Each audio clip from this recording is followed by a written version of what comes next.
Hello everyone and welcome to the Smashi Business Show. Today is Thursday, March 27, 2025 and we have a very nice show for you today, right Ward? Yeah, we do. And I'm Ward Ahmed, and for today's headlines, we have really good stories. So firstly, Saudi PIF-backed Scopely is actually eyeing more acquisitions of more hit titles after it acquired Pokemon Go. Secondly, Elon Musk's Tesla is set to launch in Saudi Arabia on April 10th. And finally, the UAE renewables giant Masdar is possibly going to IPO. And stay with us till the end to know why there's no dead periods when you are an entrepreneur. We are going to talk about one of the posts that is making rounds, and we did a story about it, and there's a lot of discussion happening on it, so we'll do a discussion on it today. First of all, starting with the very first big story of the Saudi PIF-backed Scopely, which is owned by Savvy Games, which is owned by PIF. Quite complicated. We'll explain everything to you. So Scopely, backed by Saudi PIF, recently acquired Pokemon Go for $3.5 billion in a major move to strengthen its gaming portfolio. Co-CEO Javier Ferreira says the company aims to build a network of successful titles in the $178 billion gaming industry, which saw little growth last year. Scopely is also exploring PC and console games. Now, the acquisition came as the gaming industry faces challenges, driving a wave of consolidation. Now, Ferreira noted that achieving growth is becoming increasingly difficult. Meanwhile, Scopely is reportedly partnering with CD Projekt on a new game. Now, with a $4.9 billion investment from Saudi Arabia's public investment fund, Scopely has the financial muscle for further expansion. And Scopely's Monopoly Go has been a major success, setting $3 billion in revenue in just over a year. The company spent over $1 billion on marketing alone for the game Monopoly Go, with 3 million downloads last month, which was January. While the gaming industry sees mass layoffs, Scopely's workforce of 2,400 is set to grow. Now, Ferrer confirmed that Scopely will take a hands-off approach to Pokemon Go with no new games planned beyond Niantic's 3 existing titles. Now, Brian Ward, CEO of a Savvy Games group, which owns Scopely and is a subsidiary of PIF, says Scopely reviewed hundreds of deals last year, securing Pokemon Go as a genre-defying title. He also hinted at more acquisitions to come. And yes, Pokemon Go was one of the biggest acquisitions of Scopely, and their own game Monopoly Go is big. The whole idea is that 178 billion number that I saw, I think they want to own half of it. They want to go in, and this interesting part also that he said we reviewed hundreds of games, hundreds of titles, hundreds of companies which own different games, and then we came to conclusion that within our budget, we can now acquire Pokemon Go. So it will be very interesting to see where they go from here, which is the next big title to call Saudi its home. I remember when Pokemon Go thing happened, everyone nearly had the same headline that Saudi Arabia is the new home of Pokemon Go. But and I was like, yeah, it's very interesting. But just to ask a question, Majid, Scopely, we know that it's backed by Saudi Arabia's public investment fund, but where's Scopely actually based? Like, where did it originate from? It's very interesting. I don't know this either, but yeah, good question. But I think Scopely was bought, that I know, for $4.9 billion. And it was bought by Savvy Games Group, which was also bought by PIF. So PIF didn't start a company. They bought Savvy Games Group. From Savvy, using that subsidiary, they bought Scopely. And using Scopely, they bought the titles of Niantic. Oh, now magic. And I think most of them are US based. Yeah, the gaming industry is very big in US, right? It actually is US based. It's saying that it's headquartered in Culver City, California, in the United States. But Majid, I think I find this very interesting due to the fact that I don't know if there's really a name for this, but the fact that Saudi Arabia is using these like international companies as as a way to build their industries without them actually completely running out of their money, it's so smart. No, really, it's actually a very smart strategy because what it actually is it's bringing in a company that's already successful and knows Yeah. how to run itself, which is what we've seen with Yeah. Scopely. You know, they've brought it into Saudi Arabia and it's successfully running itself. And it's also a business that they don't need to give that much of a budget to Yeah. because it's already been doing great. Yeah. And I think especially now with so many of the projects that are coming up in Saudi, you know, due to the 2030 vision, it's like more than ever, I feel like they really need that. They need companies that don't require that much budgets and they've already been successful. Oh, they're self-sustained. You don't. You Yes. just buy them with Yes, the money. that's a word. Yeah, Yeah. but they're self-sustained. You don't need to put in extra money to make them Yeah. successful. And I At think- least they're breaking even, or if the losses are there even, it's like very minute losses which can be recovered eventually. So that's the plan, and that's to be honest, very nicely put by Word. That they don't just go in and buy a company because it's under market price or it's not doing good, and then they try to make it big. They go in, they find a like sweet spot of price, they buy it, and it's not never a failed. There's very like few examples. Lucid Motors is one of the examples. A lot of people will not agree with me on this, but Lucid Motors, Saudi PIF has pumped nearly 3 to 4 billion into it to make it into a successful venture. This will segue into our next story about Tesla because Lucid also makes electric vehicles. It's the very first company which set up a manufacturing plant in Saudi Arabia. So the problem is that it's a very rare example where a Saudi investment didn't return good money. Otherwise, it's always the case that whenever they go in and invest into a company, either it's already doing good, and then them coming in, streamlining And, the processes, making it more efficient, makes more money. And you know, Majid, the reason why I specifically made that observation of how, you know, they're taking companies that are already making profit and buying them, it's because of the fact that I just recently read somewhere, I think it was a Wall Street Journal, that basically, you know, Saudi, it's cutting back its budgets on just like certain industries so it can like prioritize the big events that they have coming up, like Expo and the World Cup. So I Oh, think that one. Yeah, Yeah. so I think the fact that, you know, they have companies like Scopely that can self-sustain and that they don't need to give that much of a budget for, I think it's something that it's really required. But more so than that, I think with all of this, I feel that we really see the real impact of Turki Sheikh.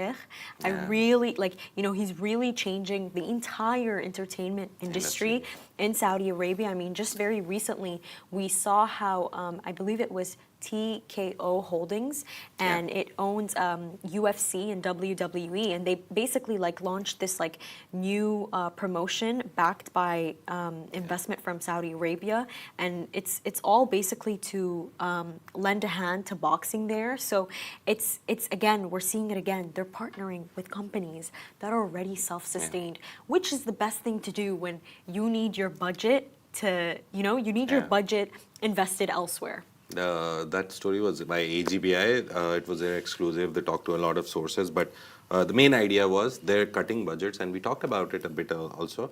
The main idea behind budget cutting wasn't that PIF doesn't have the money to run those companies. It's like they're looking for private investment now. They don't want to put their money into everything. They want to take private people's money, like wealthy individuals, and use that money into building all the NEOM, all the PIF projects.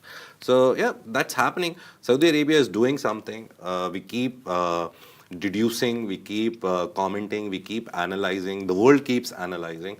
But at the end of the day, when 2030 comes, we will know eventually that what Saudi Arabia did over the last decade for the Saudi Vision 2030. From Lucid Motors and from Saudi Arabia, we also go back to Saudi Arabia. Tesla is set to launch in Saudi Arabia next month. April 10 is the date that has been officially announced, marking a and the launch is going to mark a significant step in mending ties between CEO Elon Musk and the kingdom. This was the interesting part of the story. Everyone is just talking about Tesla coming to Saudi Arabia and then comparing them with Lucid Motors cars and BYD, the Chinese EV makers. They're already there. But the interesting part that I have found on all big news websites, Majid, stop teasing us. they I need talked to know. about Elon Musk and the kingdom's relationship. So the company's website confirms an official event in Riyadh on April 10, where Tesla will showcase its EV, solar-powered products, and AI-driven innovations like Cybercab, which we saw in US, and Optimus, the robot, which was pouring drinks and everything for people in that event. Now, the move comes after a years-long rift dating back to 2018 when Musk claimed he had funding secured to take Tesla private, citing a meeting with Saudi's public investment fund. Now, the deal never materialized, leading to lawsuits and public tensions. However, relations have improved in recent months, especially as Musk has taken a more prominent role in former U.S. President Donald Trump's political circle. Yeah, Saudi Arabia's EV market remains small, accounting for just 1% of total car sales in Saudi Arabia. It's not a bad number, it's just that Saudi Arabia is an oil-rich nation and the oil prices and the petrol prices are low, so people are still not going towards EV options because charging problems. But according to a 2024 PwC report, there's only 1% of total car sales in Saudi Arabia which are EV. However, Tesla can enter the market, accelerate adoption, competing with the things that we talked about, PIF-backed Lucid and China's BYD. BYD, just a side note, they're nearly beating Tesla in every major market that they're in. So I don't know what Tesla plans right now, but their plan is to try to come in the biggest Gulf market and try to recapture some of their lost glory, I guess. And following the Riyadh launch, Tesla will open pop-up stores in Riyadh, Jeddah, and Dammam on April 11. Now, the company also announced plans for further investments in Saudi Arabia starting in 2025. More details are expected in the coming weeks as Tesla establishes its presence in the Gulf's largest market. You know, more than that, Majid, I have a feeling, I really have a feeling that Elon Musk is going to be in Saudi soon. Yeah, he will come. He will definitely come with Trump when he comes to finalize that $1 trillion deal I think, yes. with the Crown Prince. Yeah. I truly believe that he's going to be there for it. The only problem that I see with Tesla going to Saudi Arabia right now is competition with BYD. They already have an established market. Although 99% of people in Saudi Arabia, the car sales are not EV, BYD still holds that major market. Is BYD cheaper? Probably. BYD has better options. Just to give you one small example, I've just seen one Chinese car like inside out. I was sitting on the driver's side with behind the steering and it had voice control and I said, open the window. It opened my window. So that's the level of technicality and specialty those cars have gone into. So a person sitting with me on the passenger side, if they say open window, it will open their window, not my window. So they're becoming so sophisticated, they come with so many options. So apart from just driving the car from point A to B, which a Tesla can do, any EV can do, any petrol, diesel, any car can do, they give you so many options in a lesser price. So obviously everyone is going for BYDs and No, I'm there's really happy for the Haval. Chinese. There's so many.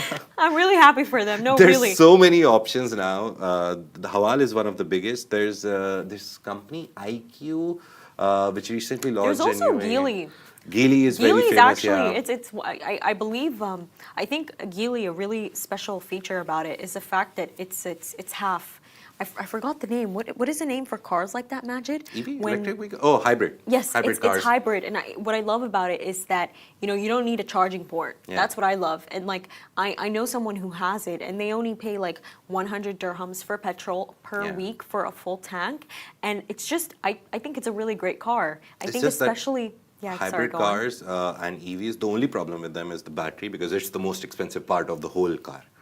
But people are coming up with better options. I think BYD recently, they found a solution to one of the biggest problems with batteries. I was looking at a very technological video. I don't know why, but yeah, I was looking at it. And it's very interesting that all the batteries in the world right now, the electric batteries especially, if you compress them, they blast. Because of whatever the chemical composition or the physical composition is. BYD has just created the world's first electric battery, which when compressed doesn't burst like into flames. So I saw this video and I was like, okay, they are beating someone, they are doing better, and technologically they're beating Tesla. Price, they're beating Tesla. And more importantly, in sales, they're beating Tesla. So we'll have to see what the repercussions or the good results of Tesla coming to Saudi will be. And after that, let's move to, since we're talking about EVs, sustainability is the next best topic, and we have a topic about that. So Abu Dhabi's state-owned renewables giant Masdar is reportedly evaluating an initial public offering, which is an IPO, according to sources cited by Reuters. The company is considering a listing in Abu Dhabi, with a dual listing in New York also being explored.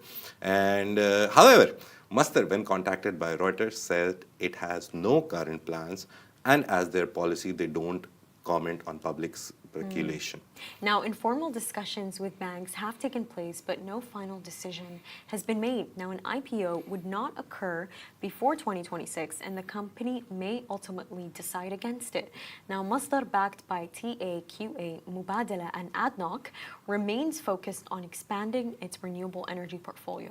And the Middle East has become a major hub for IPOs, raising $12.6 billion in 2023, even as global markets struggled. We also saw a lot of IPOs in 2024 as well. Talabat was the biggest technology IPO in the world.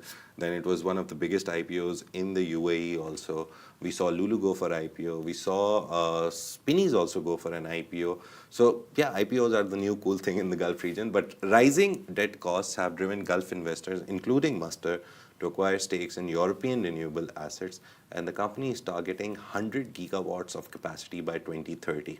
Now, despite speculation, Masdar continues its aggressive expansion strategy, recently acquiring assets in Spain and Greece. Now, if the IPO proceeds, it would follow a regional trend of major Gulf energy firms going public to fund future growth. More details are expected in the coming years. And one of the most early memory of Masdar for me is Masdar City, which is a very nice place. It's beautiful. Yeah, but I think it's very empty. There's only companies which are operating there. I didn't see a lot of, this was like 1.5, 2 years ago, but I didn't see a lot of people living there. It was usually people who were working in those companies or in those offices. So I think that plan will also eventually come to fruition, where they want to create a 100% sustainable city. 100% sustainable means no energy loss. It doesn't mean that they won't use energy, they won't use electricity from conventional sources. It's you create some bad environment impact, but you then cover it with trees and carbon emission capture and all those technological things that they do. So it's going to be a very 100% sustainable city. Let's see how it goes. The only thing interesting was when they set up Masdar City and Masdar Industrial Area and 100% tried to become sustainable. The last 2 years, a lot of companies moved their headquarters there. And why? Because they had sustainability targets. They wanted to reduce their energy consumption. They wanted to move to solar. So for that time, it was really good. But now we've seen Mr. Trump moved out of Paris Agreement. The whole world is saying, even our ADNOC chief, Dr. Sultan Al-Jaber, is saying that make energy great again, because data centers need energy. But which energy, we will know eventually. In the next 4 or 5 years, we'll have a clear picture if we're staying with fossil fuels or we're moving towards renewable options more. Yeah. So let's see, this is what is going to happen. Yesterday, we found a very interesting story. One of the Dubai entrepreneurs, he runs a company, wrote something really interesting. We did a story on it, and we started a conversation on our Instagram. So apparently, Ayman Itani, he said that certain times of the year are bad for business is a myth. He recently revealed that Ramadan, often seen as a slow period, has actually been his most productive time of the quarter, with decision makers more available and strategic conversations thriving. Now, Itani's experience has led him to question other so-called slow periods, such as the December holidays and summer months. He argues that businesses often create invisible walls of assumption that limit growth, missing out on key opportunities while competitors step back. I don't think it's businesses, I think it's just humans, and they need a break. And the comments, let's go to the comments. So one person, Montahas, username Montahas, he said, or one can argue that slowing down and taking periodic rest and creating pockets of tranquility is a good thing, makes you even more productive when you are on. And one of the people said, honestly, it's been a few years since I've had a slow period here in Dubai. because you know the way life is very fast, I think. It is fast, but Yeah. you know what, Majid? I also think it's your choice. Yeah. I really think it's your choice. You either let life carry you or you carry life, and you choose your timings. But I agree with you, by the way. You know that fasting here is actually easier than in Sudan. Oh, yeah. Yeah, it's way, no. Time here, and even my family that moved from Sudan Yeah. very recently, they even said that this is true. Time here just goes fast. Yeah. Even when it's not Ramadan, it always just goes fast. It just, everything just always feels on the run somehow, even if you're working, Yeah. even if you're on holiday. But I But think, I really like this idea where it's the whole post is about taking breaks or not, or like what. But this part where he said competitors disappear in this time, so you can actually claim the attention vacuum they leave behind. So it's a very nice time to capture the attention of the people who are like busy with other people usually. So if 100 people are working to capture the attention of someone, now you have only 20.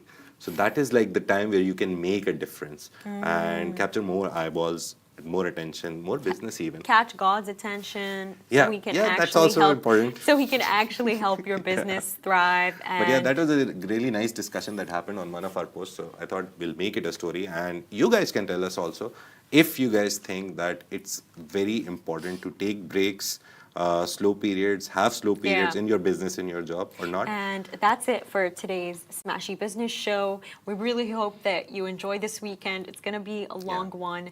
Eid Mubarak to all of you, and enjoy the rest of Ramadan. And make sure to follow us on all of our social media platforms. You'll find us at Smashy Business everywhere. And tomorrow is going to be our last show before the long Eid break. Yeah. So we'll see you most probably tomorrow, but after that we'll see you whenever we know when Yeah. Eid is. So if Now- Eid is on Sunday, we'll see you back on Wednesday, and if Eid is on Monday, we'll see you back on Thursday. Yep. So yeah, come tomorrow for the last show of this week and the last Yes. show of Ramadan, This and is then we'll Smash- continue. This is Smashy Business Show, a Smashy Business production, part of the Augustus Media Podcast Network. We're really proud to have 1.5 monthly listeners across all platforms. And if you're one of them, we thank you so much, and we can't wait to give you more. Thank you. Take Have a care. lovely Bye-bye. day.